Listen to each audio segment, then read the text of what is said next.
Oh, I mean, Donald Trump already going for the populist vote there, I suppose, Kevin. I mean, he's talked an awful lot about what he's going to do with the new border force, and he's going to deport loads and loads of people.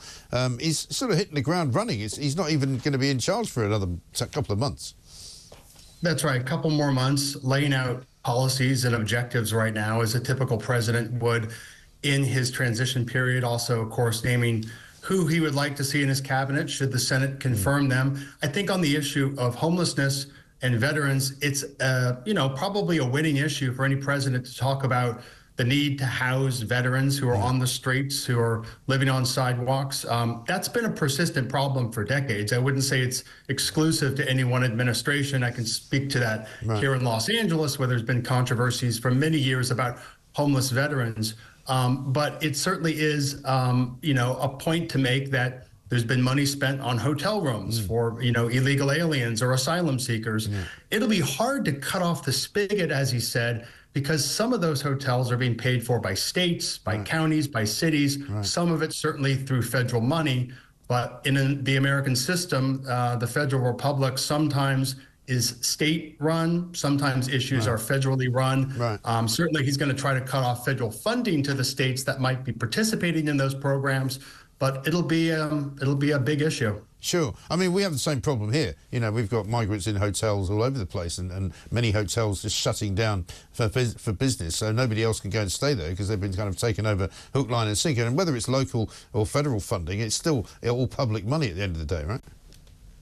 It is public money, although, as Donald Trump knows, as many Americans know, a governor like my governor here in California, Gavin Newsom, he could decide to spend state money. It's still taxpayer money, but it's California state taxpayers, Los Angeles County, San Francisco County. They could spend money from their own coffers.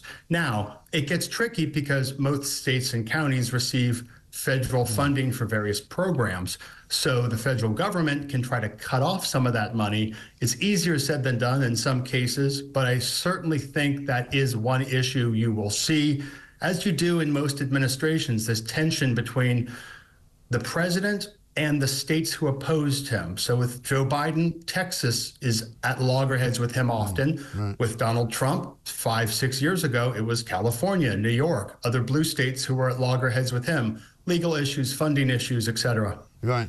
And today, I believe, he goes to the White House to have a kind of a walk around, I suppose, with Joe Biden. He's just called him Crooked Joe Biden there. I presume their sort of face-to-face meeting will be slightly more pleasant.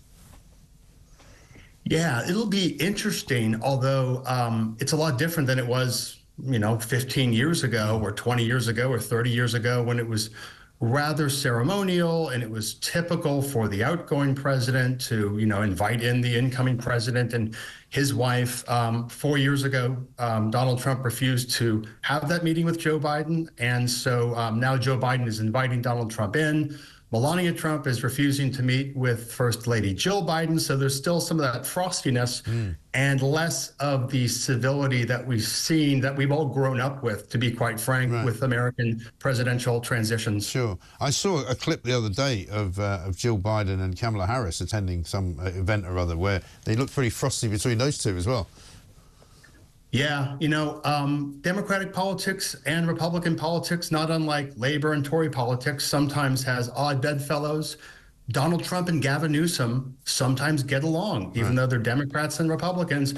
Kamala Harris and Gavin Newsom, they're competitors because they grew up in San Francisco politics. So sometimes, your fellow party member is not necessarily the person you want to have the proverbial drink at the bar with. No, indeed. Good to talk to you, Kevin. Thanks very much indeed. Kevin Tripp, news reporter at KABC Radio in Los Angeles. There is a meeting today. I'm sure we'll see footage of it later on right here on Talk, and we'll certainly bring it to you tomorrow in the morning of Donald Trump showing up to the White House, a place where he has been once before and a place where he is going back to once again.